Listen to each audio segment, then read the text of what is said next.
Welcome to the Relationships Inside Out podcast with Doctors Gregory Siebert and Kimberly Murray, licensed marriage and family therapists. Join them on this journey as they explore the ins and outs of relationships.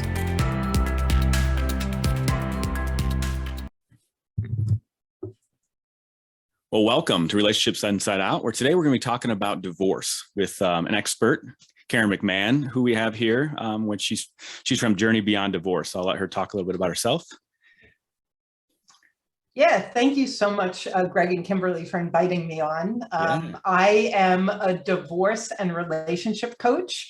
I started my practice back in 2010, and the way I came to do that was I went through my own divorce. My children were not even in grade school when I made the excruciatingly difficult decision to leave. And mine was a high conflict 3.5-year divorce, and there was no money to split up, and I was pretty open to equal custody. So you could imagine the things that happened. Yeah. And it was both hellacious and like the greatest teacher I've ever had. And so when I emerged, I was selling commercial printing, and I just thought, there just has to be something more important than selling ink on paper for me to do with my life. Yeah. And I began, it was such a huge personal transformation. And it's, on a practical level, of course, being a single parent with 2 young children, but for me, it was more the emotional transformation that happened that just changed my entire view of my life and meaning and purpose and maybe paying forward a little bit of what I learned. Yeah. Wow. Thank you for sharing a little. I appreciate you sharing about your testimony, because oftentimes I hear people talk about how lonely divorce can feel, and being able to hear from someone who not only went through it, but has used that experience to help others through it. That's powerful. Yeah. And I think that feeling isolated is just enormous, right? And so one of the things that I did when I started Journey Beyond Divorce was I didn't want to be a solopreneur. And so I built a team. And so Journey Beyond Divorce now is a team of 6 coaches, including myself. And we go, we're located coast to coast, but we coach the English speaking world, and we have communities and group coaching and things to really help with that issue that you brought up, Kimberly, of people feeling painfully isolated. And as we know, when you're isolated and you're alone with the thoughts in your head, it's a pretty bad neighborhood to be in. Do you work with just one partner, or do both partners come to you at the same time? Yeah, that's a great question. Yeah. In the divorce, when we talk of, we work with couples mending or ending. And so in the mending, we do some couples coaching, and we do some one-on-one if just one party wants to mend. And then in the ending, we only work with whoever comes to us. So the individual that comes to us. So that has never been a couple's experience. Got it. And share with us a little bit about that process you work with couples trying to understand whether we end or mend. Like, what does that look like? How do you walk them through that? That's a very difficult choice with a lot of barriers that people face of those decisions. Yeah, and I would say probably most of the couples I have worked with up until now, they're coming with a spirit of mending. And so that's really our focus. And so whether there has been betrayal or this broken communication, I think that a big difference, people often say, well, what's the difference between what a therapist does and what a coach does, right? Because a lot of matrimonial attorneys will recommend therapists. And so what I try to explain is that, I'm not a mental health expert. I can't explain psychologically what's going on. That's not my wheelhouse. I'm a life coach specializing in relationship and divorce. And so when couples come to the table, most of them have some at least individual therapy behind them. And so we can kind of take what they know about their childhood wounds or their judgments or their different communication styles and start looking at what's happening on a week-to-week basis, where's the conflict coming in, and slow that down and help them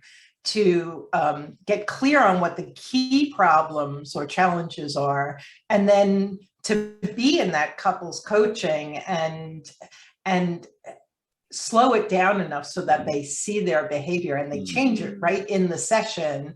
And then, of course, coaching is all about action plan. So when we work with couples at the end of that session, they've got work to do. When they're seeing me weekly or bi-weekly, they've got very specific a plan of action to help because it's behavior, so it's going to slowly change. So that's, and sometimes it's successful and sometimes it's not. And that's kind of, it becomes very organic, like it's pretty obvious to both parties when it's not working. But they're also both further along because they've been working on themselves. Before you explain the when to end, what are some of those action steps that you might give couples? So one of the things that I found really interesting was the level of judgment that a couple will have for each other. And so one thing we do is we start looking at those judgments. And one recommendation is to always assume best intent, right? Because they don't. It's like there's as if you were the enemy. And so part of it is getting people to look at their judgments. And then because we work from your thoughts are hardwired into your feelings. So what's the perspective you have? So if we take that filter of judgment off, if we take that filter of insecurity off, how do you hear and see things differently? And so that's the kind of thing we talk people through. One couple I had, she was ADD and an external processor. He was a surgeon, a spinal surgeon, and an internal processor. So if you could just imagine, this is a guy who has to make snap decisions in a hot second, and he's doing the whole thing inside his head. And then he goes home and he's speaking to his wife and they're talking about something and she's going on and three different avenues. And he's thinking she's changing her mind and she's being complicated and judgment. And so simply bringing them to the point of acknowledging their different communication styles and sharing what you need. So if it was driving him nuts to sit through all of that, it's like, okay, so what would work for you? And then in her opinion was, he's secretive and silent and he doesn't allow me to be part of any decision. So it was this interesting judgment and complexity that once we were able to lay it on the table and look at it, step away from the emotions of it, they were really able to start communicating very differently and having some grace for the fact that they were not good or bad, just different. And I think that's a big part of it. Wow. Yeah, that's wonderful because it's really helping them understand these processes that you can't really see when you're in the forest, right? It's having you come in and being like, these things are not really playing well, especially the differences in external, internal processor. I see that so much, and there's different needs there, but more importantly, the perception of what those behaviors do, especially like the internal processor is always viewed as they don't care. They're distancing. Right. Yep. Meanwhile, they don't need the same thing. Yeah. I love that because you're really kind of playing with that sentiment, right? That trying to work towards that positive sentiment and building that. Whereas couples if they haven't been effectively working together over time, there's that negative sentiment build up, and that's really the judgment they use to assess the relationship and challenging that meaning making. Yeah. Right. Yeah. What do we draw from it? What does my partner actually intend, or what's their process versus what meaning am I drawing from it? Yeah. And I'm curious, Karen, and what about, have you worked with couples come in and for you in your position been like, had maybe a suggestion of like, this does not look like it would go long-term. That would be so that end part, the end part of really kind of playing that role. Like, what is your role in that? Right. haven't had, so in all transparency, I haven't been in that situation. And so the vast majority of people who come to us because we're Journey Beyond Divorce is an individual who says, I have to hire you because my spouse wants a divorce. And my first question is, do you want a divorce? And if the answer is no, why don't we work on mending? Just you and me.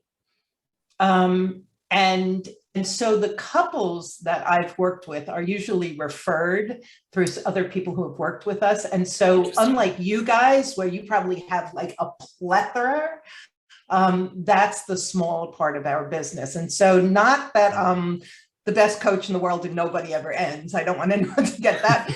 It's just that the people who have come with something specific, and almost every time we've been able to really hone in on what the key issues are. And they've often gone on their way saying, this is great. We have some tools. We're doing really well. So I haven't really coached people who were right on the precipice of like stepping into divorce court. But that's an interesting dynamic you talk about, because you have one partner who may not want to get divorced, but the other one that does. Yeah. Yes. Do you mind telling us a little bit how you navigate that? That's very difficult. Yeah. And that's great, because people come in and, you know, we may disagree on this, but my feeling is if you and your partner are having trouble and you haven't been in individual therapy, you're kind of bringing the car and saying, could you fix the car? We know the tires are flat and other things are wrong, but could you get the car to drive? And so what I say is, if you're coming to me and your spouse wants to end, you have a part in that. And so if you don't want to end, let's take a look at your role in the relationship. Not that he or she doesn't have a part, they do. I'm not coaching them. Let's focus on you. And I promise you that no matter what happens, whether you ultimately end or mend, you will be further along down your self-development path. Yeah. And if you go to end, you're going to be better set up. You're going to be clearer, calmer, more confident. You're going to be more regulated. And that's going to serve you really well, even though we don't want that path. So we'll go down the mending path and let's see how it goes. And I've had clients where, and one client, she hired me, her spouse ended up working with a therapist, and they didn't mend. They stayed a very long time on the fence, and then they ended in the most amicable, beautiful, wonderful, like intentional way. Yeah. And that's the goal is if you're, because a lot of people call us and say, I have to hire you. I have to hire you. My spouse wants a divorce. And it's like, well, great, let's work together. But you do have choice here. Even if he or she's already made their choice, you have choice. How do you support partners through that moment when they're riding the fence and then decide, actually, we're going to end? What does that look like? Yeah. So when that decision is made, a million issues come up, right? So if I'm the one deciding, how do I tell him or her? When do I tell them? What about the kids? Who else do I tell? Do I tell them? So a million things end up coming up. So once you're on the, you know what, I think I'm going to end, we talk about, well, what does that conversation look like? And if it's you, it's you language. Wait, you mean it's not my partner's fault? You mean I can't blame them? and so that's I love having that conversation, because if you haven't spoken that way, like they'll be like, it's not computing. Like, how could I possibly keep it in the eye? I need to say things about them. And so really guiding clients to, you can talk about your experience. You know, you can talk about what you've experienced. You can talk about your fears. You can talk about your thoughts. You can completely keep it in the eye. And that doesn't mean you don't say anything about your experience. You're just not blaming and accusing. And we'll role play that, and we'll talk about what are the key points that you want to make. Is that Do you really want to make that point? Like, you want to end, you're not changing him or her. Is that really a point? Like, is that going to help? Like, is there value to bringing that to the table? And when you're emotional and charged, all you're thinking is, I want to tell them all the reasons why I'm getting the hell out. And that's not, that is not exactly the foundation that we want to pour to have the most amicable divorce you can have. And I love that insight, because you were saying, do you really want to change them? You're not going to change them. And that bleeds into what you said earlier about what can we do on your side? And it's really, I love that, because that's really, we can't control the other side of the relationship. We can only work on what we're doing, and maybe that influences the other dynamics, but I love that you said that. So. And it's probably one of the things I talk a lot about is acceptance versus resistance. Like, people think that they're suffering because divorce sucks. Divorce does suck. Yeah. And it's painful, but the suffering is actually what happens when you're in resistance. You're in resistance of how that person shows up, how the courts work, how your attorney communicates, how your finances look. Like, you're in resistance of all this stuff. And so people tend to be really suffering. They're angry, they're reactive, they're pouring gasoline on a fire that they wish would go out. And when we can help them understand the difference between resistance and acceptance. So what does acceptance look like? My best example is the spouse who says, I cannot believe my wife did X, Y, and Z. How long have you been married? 20 years. Have they ever done it before? Yeah, for 20 years. That would be resistance. Yeah. So until we can accept either how someone behaves or how this really difficult process of divorce is going to unfold, when we accept it, we have more choices. So, for instance, I accept that after a couple of years of COVID, the courts are backed up. I might have to go to court. This might take me a while. My attorney doesn't have any more control over the court system and the process than I do. Okay, now I can kind of like breathe, calm down, and accept, not be happy with, but accept that this is going to happen at a pace I have no control over. Almost like a surrendering, whereas, like the line is surrendering to it. Yeah, you're surrendering to it. You're no longer, it's kind of like when you resist something, it's like you've got all this energy going into complaining about it, fighting about it, and trying to manipulate around it.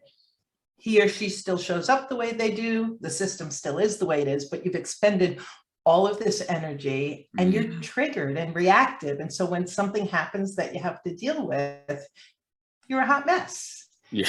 And so when you're in acceptance and it's like, okay, I've reserved my energy and I'm calmer, then things happen and you have more of an ability to pivot.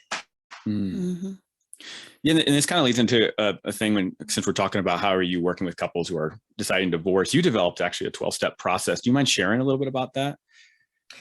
Yeah, so our 12-step divorce recovery process is all about the emotions, right? So it's recovering from, and many people have said to us, everybody should go through the 12 steps because it's recovering from a crisis in your life that you're being emotionally reactive to. And so I can't go through all the steps, but step one is curb the conflict.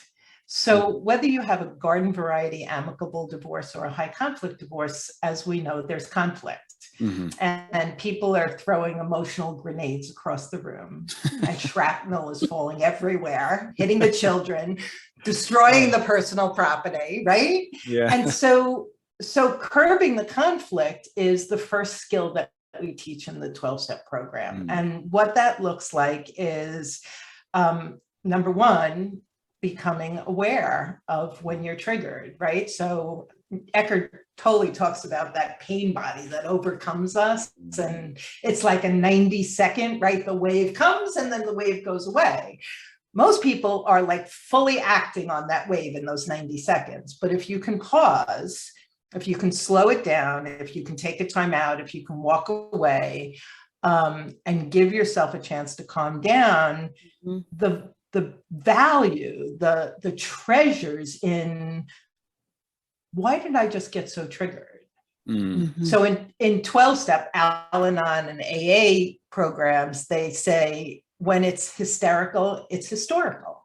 So I talk about that all the time. So if you're triggered, if you go from 0 to 100 in a hot second, that button that he or she pushed, that predates your marriage. That's going way back in your history. And so we teach people in step 1 to create a pause, to slow it down, to really take the time to understand what's going on with them, so that when they communicate, they're curbing conflict. They're communicating in a way that's going to move them closer to their desired goal rather than further away, which is what happens when we start throwing those emotional grenades. Wow. Yeah, and that's the curb the conflict's huge, because I mean that's something that comes up for me as well. Is somebody might do very well at curbing, but then you have the partner who is not making an effort towards that. What's that like? You know, walk us through that a little bit with your work. Because we can't control the other person, and that's the hardest thing to surrender to. And even post-divorce, is they've already made the decision. They're divorced, paperwork's filed, they're done, but now they got a co-parent or they own a business together. Yeah. No, that's exactly it. And so you don't have to. What is the saying? You don't have to engage in every fight that you're invited to. Oh, I like that. And borrow that. And so a lot of times what we talk about, because I work with a lot of people in high conflict situations where they're dealing with personality disorders, addictions, alcoholism, and so those people are dysregulated, and they may very often not see their part. So if my client's like, so what am I going to do? I have no choice but be in conflict. Well, there might be another choice. And that choice is, one thing is, how important is it? And I think that when you're on the battlefield of divorce, every battlefield is important. I love it's that. It's not. Yeah, right? With a lot of landmines. You can tell what I do every day. Yeah. Every fight is not worth, it's just not worth it. And so part of it is helping them have the language to step away. So I had an enormous amount of experience with this. And so a lot of times I would say, you know, we are where we are because we don't agree on a lot. And so let's just choose to disagree. Now, he doesn't want to choose to disagree. He wants to keep fighting. I hear that you want to keep fighting. I don't. I'm going to end this conversation now, but I hear you, and I agree to disagree. And then you hang up the phone, you walk out the door, you drive away. And so there are discussions or arguments that are very important because the health and well-being of your child is involved. You know, daddy allowing them to have popcorn and stay up late and watch movies or not do all of their homework, you really need to say, is this a battle that I'm going to fight? Because I'm going to parent differently. He's going to parent differently. And so back to how important is it? Yeah. And it's, you brought in the kids, the example with the kids, and that's such a tough spot, because especially when it's very tumultuous and it's not really a great kind of divorce process, parents will bring in the kids. They'll text weaponize them. Yeah. And what is your experience with that, or thoughts with that? First of all, I just got chills all the time. I was just on the phone with a client the other day, and she's 5 years in, I mean, just exhausted, just drained, just this marathon with a very high conflict personality. And she wants her children to realize what she realizes about her soon-to-be ex. And it's heartbreaking because she's this big-hearted, beautiful mom. Once we start talking about what does that look like, what does that mean, what kind of pressure are you putting on them? Like, my feeling is when clients come to me and they start talking about pulling their children in, and it often will happen with older children in their teens, 20s, 30s. And the rule is it doesn't matter if they're 45, 55, you do not pull your children in, period, end of story. So what we do though, saying that would be of no use, is to really talk about what that's going to look like and feel like to your child. And what are you trying to do? So I had one client who said, well, I'm going to tell the kids so that they can convince their dad to do something different. And I'm like, as a therapist, my heart drops in my gut. So you haven't convinced him. His attorney hasn't convinced him. The judge hasn't convinced him. Nothing's convinced him. But now we're going to bring in the kids to convince him. Like, how do you think that's going to work? That's pretty much the end of the conversation right there. And how do you think it's going to feel for them to hear you say A, B, and C, and to feel the pressure of then being the all you need to do 90% of the time is appeal to the parent's heart and then give them another solution, right? So part of it is, okay, let's not ever bring the children in. If the kids are going out with the other parent, and let's say the other parent, has done bad things, isn't paying what they should pay, like is really a crappy ex or soon to be ex. If the kids are going out and having any enjoyment with that parent, celebrate it, honor it, foster it, because they're not divorcing, you are. And so I get very firm when I have those conversations. Most of the time, you're dealing with parents who just want to do right by their kids. And once they get it, and they might have to get it 2 or 3 times after being triggered, then it's kind of like, that's just off the table. Love that. And that ground rule of not involving the kids, leveraging kids, at least from what I've experienced with clients, is actually pretty common. And it can be devastating. That's when we see the negative impacts. That's what I talk to clients, and tell me if I'm wrong here, Karen, but that divorce in of itself isn't harmful to kids. It's how the parents interact in that divorce before, during, and after. Yeah, in fact, there's scientific evidence that children will do much better in a divorce situation where the co-parents are amicable than in a married situation where they're living under conflict and hostility. That's the thing that completely undercuts them. And that's when we see those negative impacts that ripple all the way into and through adulthood, into their relationships. Or we hear parents say, like, go ahead, Karen. Go ahead. I was gonna share a little bit of my own personal story. So my ex, my ex, no matter who told him, he kind of broke all the rules about getting the kids involved. And my kids were like 5 and 7 when very, very young. CPS got involved, the police got involved. CPS got involved once, and they went to the school to interview my kids with the social worker. And I was told my son crossed his arms and took the fifth for a full hour. He was so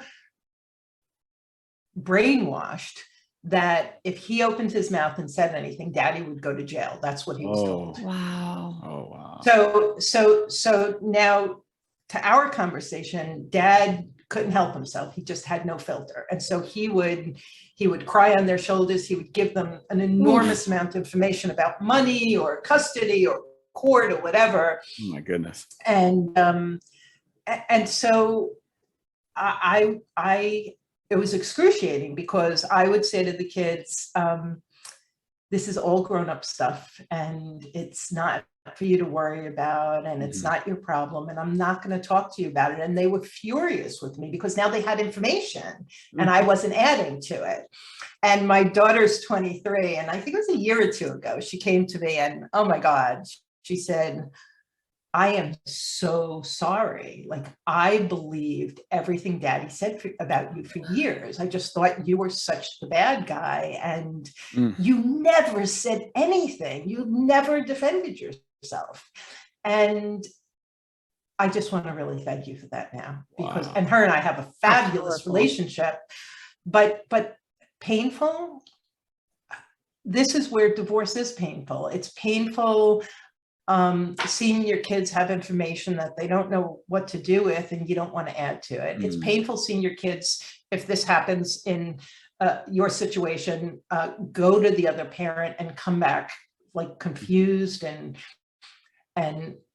heartbroken or scared. And yet, as a parent, they always come first. And our job is to protect them. And when you're going through divorce, and I just want to I have such a huge heart for all of you out there who are thinking, oh my God, I've made mistakes. It's like, it's so hard. It's so hard. And be compassionate, have a lot of self-compassion, and just try to do a little bit better starting today.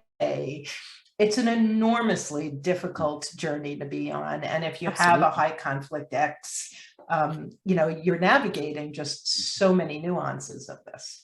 Yeah. And what what would you tell somebody that is doing everything they can, but that conflict is persistent and they feel themselves getting pulled in to want to engage? It kind of goes back to the battlefield thing, but I guess I'm referring to, some clients, they say, oh, I was married to a narcissist.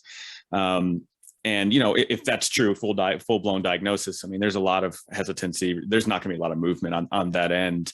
Right.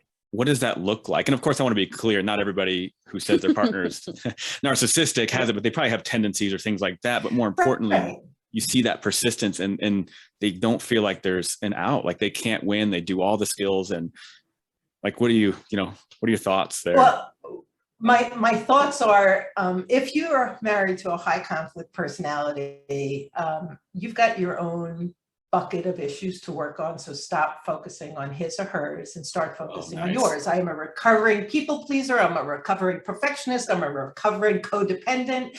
I brought a lot of problems to the table. And so I always wanted to fix him. There was nothing wrong with me. So you're perfect. You're perfect. You're good. Exactly. I don't know. So when the conflict continues, some of the things I notice is those of us who have codependent tendencies, we want to control. And so even post-divorce, I've got clients post-divorce, and it's like, he did or she did, and they want to call the parent and point out what the parent's wrong, what the parent's doing wrong. And what I say is that ship has sailed. It's not happening. He or she is not going to listen to you anyway. Pour into your child.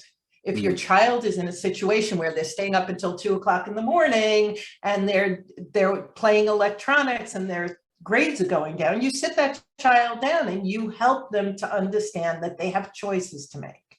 And no, I have no control over what happens in mommy's house. However, what I'm noticing is your report card isn't as good. When you came home from school the next day, it was harder for you to do your homework. And you train them, you pour into them, you give them wisdom so that they can grow. And obviously, if it's dangerous, or if it's like really significant, you'll reach out to your ex. But largely, if talking to your ex is the equivalent of talking to the wall, then you do have someone else to talk to. You have your children. You have your children to pour into and grow. My kids were barely in grade school when we got divorced. They're 23 and 25. The level of emotional intelligence that I get to enjoy from my children that I didn't have until my mid-40s is largely because we had such fertile soil to do this work every day, every week for 15 plus years. Yeah. And so dad could do this. Dad could blame and accuse and jump into the sandbox. And I could look at the sandbox and say, have fun. I'm not getting in there with you. Wow. What a powerful visual. Yeah, I love that. And it brings up for me what I hear quite a bit, unfortunately, is one of the parent, maybe it comes from the other parent, maybe who's manipulating, but saying you're the one, because you're the one who decided to get divorced. So you're the one that's why our kids are going to be screwed up. And so the other parent comes with concerns of, I'm worried, but, hearing you talk, and correct me if I'm wrong, is as long as one parent is giving these skills, like there's still hope for a bright future for your children, despite the conflict that might be happening with the divorce. I believe with every ounce of my being that as long as one parent is mindful, conscious, intentional, communicative, emotionally available, emotionally intelligent, the work that you can do with your children is tremendous, tremendous. And I think there's also a fear like, oh, let's say dad has more lenient rules. And I used to call my ex, this was before I did some of my own work, Disney dad. The fun dad. Yep. And everything went on a credit card, but they went to the best ski resorts and they went on these great vacations. And I was rubbing two nickels together. And, you know, we would have a date night and skip rocks at the beach, you know, like that. That was the juxtaposition. And I think so many of my clients who are in that maybe financial imbalance, my belief is every human being in this world wants to be loved, and you do not need to compete with material things. You need to show up as love. You need to show up with their best interest in mind, communicating, being fully present. If you're freaking out and you're arguing with him or her in your mind, you are not present for your children. Great be point. present, be fully there. And if they have to choose between, and I'll tell you, I have had clients who were choosing between the brand new car they were getting from daddy and mom, they took the car. And they spent more and more time with the parent who was present and loving and could hear them. And I think that's a big thing. It's like when you're fully present and you hear and see another human being. I mean, that's what we do as therapists and coaches. Like that brings immense value. Parents need to understand that it's not the bells and whistles. It's not the house in the nice neighborhood or the vacations. It is the day in and day out hearing and seeing your children and supporting them no matter where they're at. That's going to make a world of difference. The stable attachment, that sense of you're going to be here through all the ups and downs, not just that fun time. And that's not something that, you know, when we talk about being present, which I think is way more valuable than anything materialistic, because, you know, the happiness that the material things bring is only short term, but something that the long-term investment on an emotional level, you might not see until your kid's 23. You might not see it long term. And there's a lot of concern of, you know, my ex is going to be winning my children over, and I don't know how to compete. I feel like, you know, I'm the only one that has to instill boundaries and discipline, and they're going to hate me. And there's that fear, but there is a long-term game in this, and it's not the material way. And the other thing, though, is now my situation is only one, but when the kids were with me, I was present, and I always worked full time. So there was that.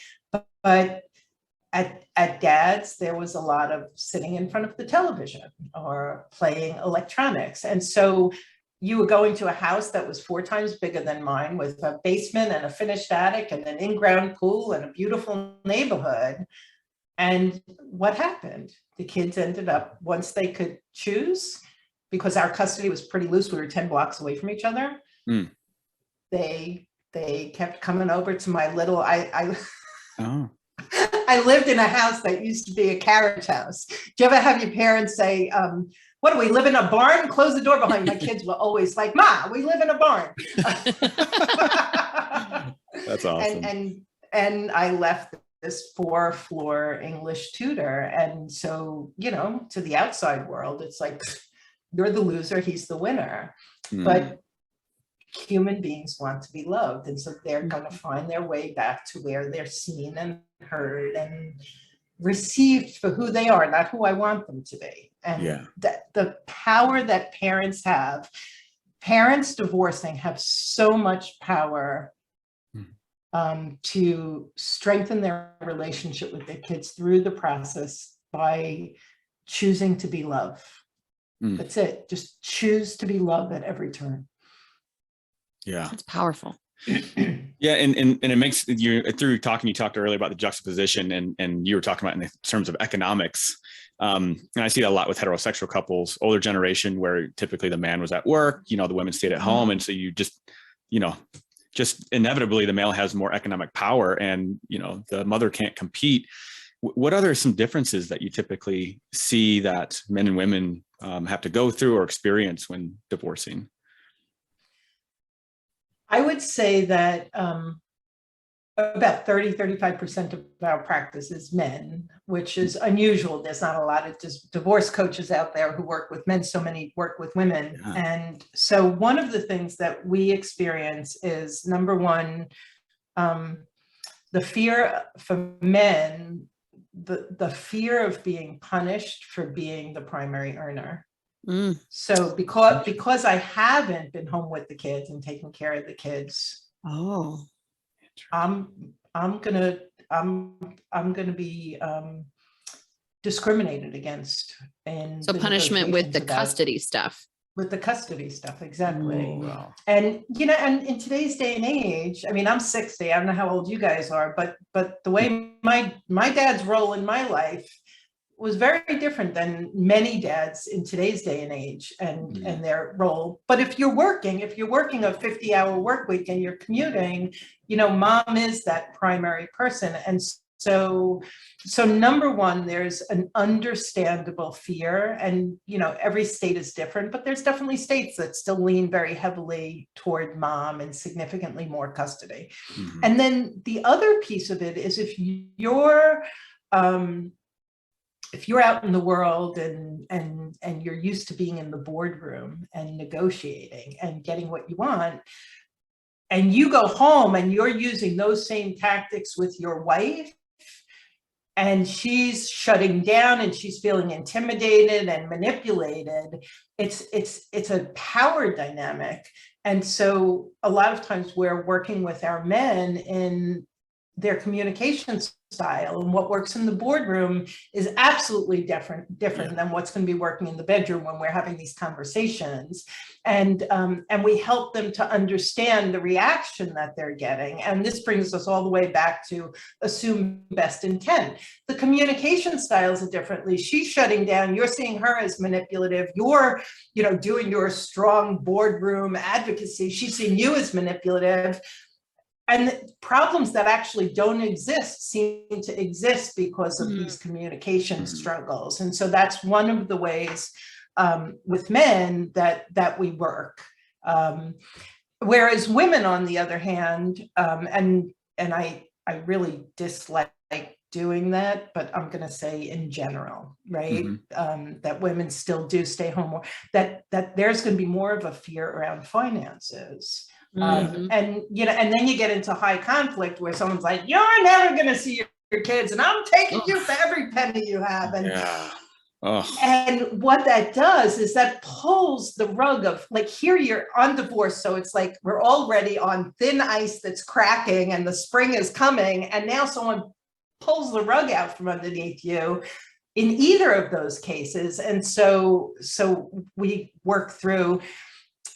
One of my favorite sayings is, just because he or she says it doesn't make it so. Yeah. And why are you listening to your soon-to-be ex's opinion on what's going to happen over your matrimonial attorney's opinion on what's going to happen when they actually do this, 9 to 5 all week long? And so those are all things that kind of come into play with men and women. Think about the fear that rings behind either of those circumstances, right? I'm afraid of losing my resources. And when we're afraid, we kind of go into fight or flight. And so it's not surprising when we see partners start to throw blows, or not literally, hopefully, but or lean towards conflict or do irrational things, because we're in fear. So our brain is responding out of that rather than our rational, calm parts of our brain. And I don't know what the science behind this is, but when you're afraid, you're also thinking about the worst case scenario squared. Prepping for that threat. I'm never going to see my kids. I'm going to be living in the street. Like, it's amazing how completely outside the realm of reality the fears that are communicated to us in these sessions are. And it's you poke around at it and you help them kind of step off the ledge, but it is the first place that they go. It's like worst case scenario. Yeah, and from an evolutionary perspective, more. Yeah. And from an evolutionary perspective, it makes sense. I need to protect myself. So let's go and try to plan and predict. Right. And I think that's where a lot of the fear for the male and the women in general in this process is the uncertainty of what's going to happen. And when we have uncertainty, I think by nature, we want to get control. And we'll do that through probably ineffective ways, such as throwing money out and I'm going to take everything from you. But it's that fear of the uncertainty, and the uncertainty we try to predict, right? Our brain tries to predict to protect us. And it tends to be worst case scenario to try to prepare. And I think that you bring up I love that you just said the word or the phrase out of control. And I'm going to kind of bring us back, if I can, for a minute to the 12-step program.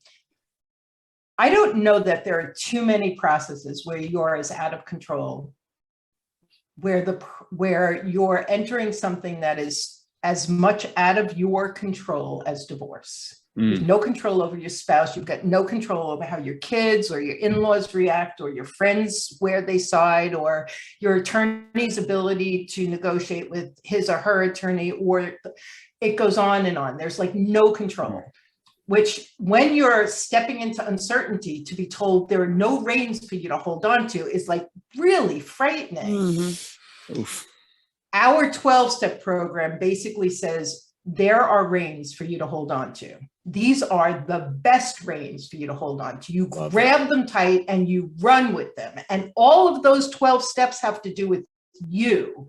It has to do with curbing the conflict, you learning. It has to do with calming the chaos between your ears and although the monkey mind and the fear thoughts. You have control over that. It has to do with being more solution oriented and less problem oriented. Once you know the problem, you don't have to talk about it 1,000 times. Refocus on the solution.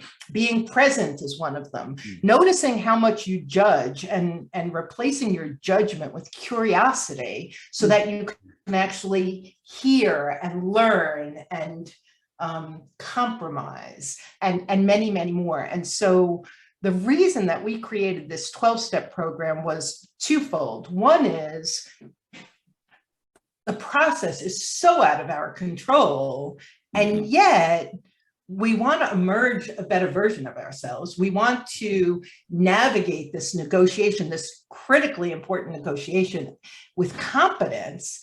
How do we do that?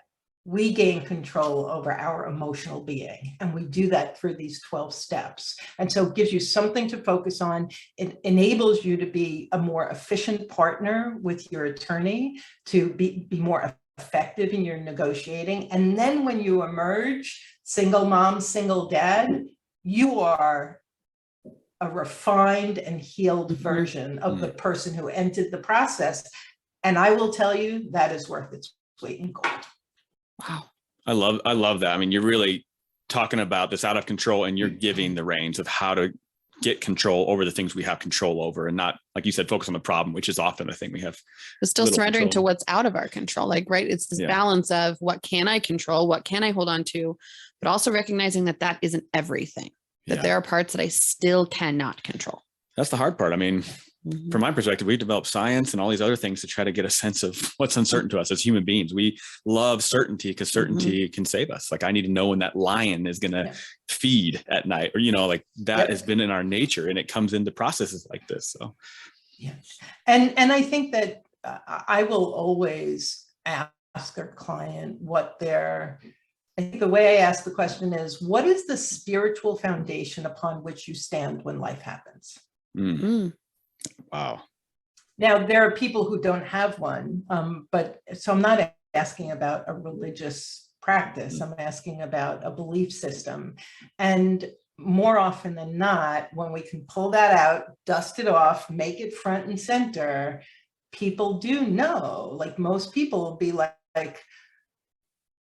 I know that the challenges I've gone through have been good for me in various ways. And so we start looking at that. So what's the leap of faith that we can take here that you and your family are going to emerge not only okay, but better? And then what can we do to foster that and to move you in that direction? And so to your point, there's a tremendous amount of uncertainty, and one's faith or spiritual foundation can really help bridge that gap. Yeah, absolutely.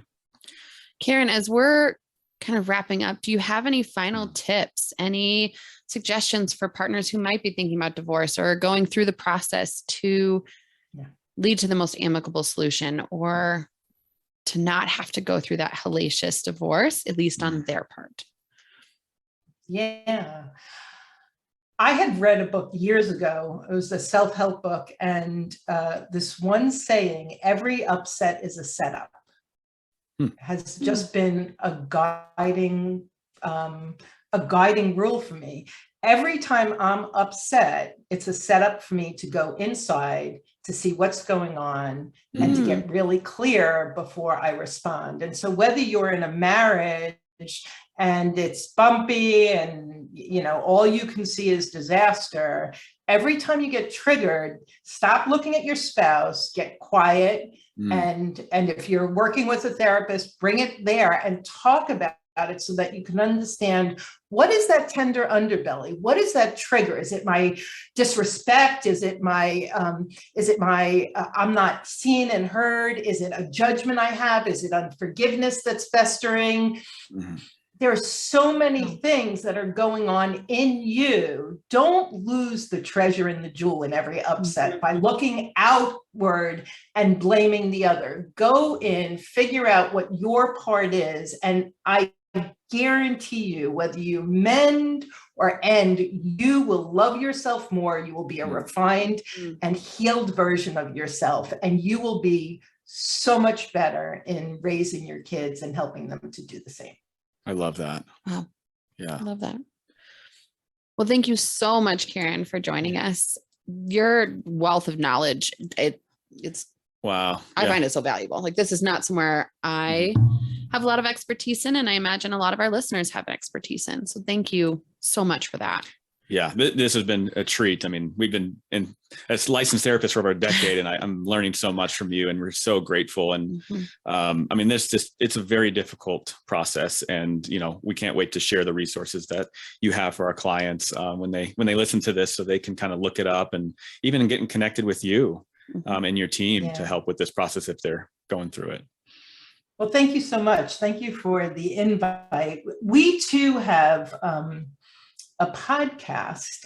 It's called Journey Beyond Divorce. Oh, awesome. And my brain works in series. Like, that's just how I work. And so I have people can find a high conflict divorce series. They could find a high net worth playbook series. They could find a life after divorce series, where in the midst of, we're starting to wrap up our healthy romantic relationship after divorce series. Awesome. And so very specific. And so what's nice is if that's you, you can go and dive into multiple episodes and really hear from all the experts in whatever that is for you. And so that's our way of just kind of giving back to everybody to make sure that we're sharing that information. Yeah, and we'll share that and put that in a link in our podcast description. So if anyone's interested, they can reach that. So. Well, this has been Relationships Inside Out, where we had another guest, Karen McMahon, who specializes in all things divorce, but not just getting divorced, but mending, seeing if we can find a solution beyond just that end solution. As always, if anyone has any questions, topic suggestions, concerns, feel free to email us at relationshipsinsideout@gmail.com. And we look forward to chatting with y'all next time. Thanks.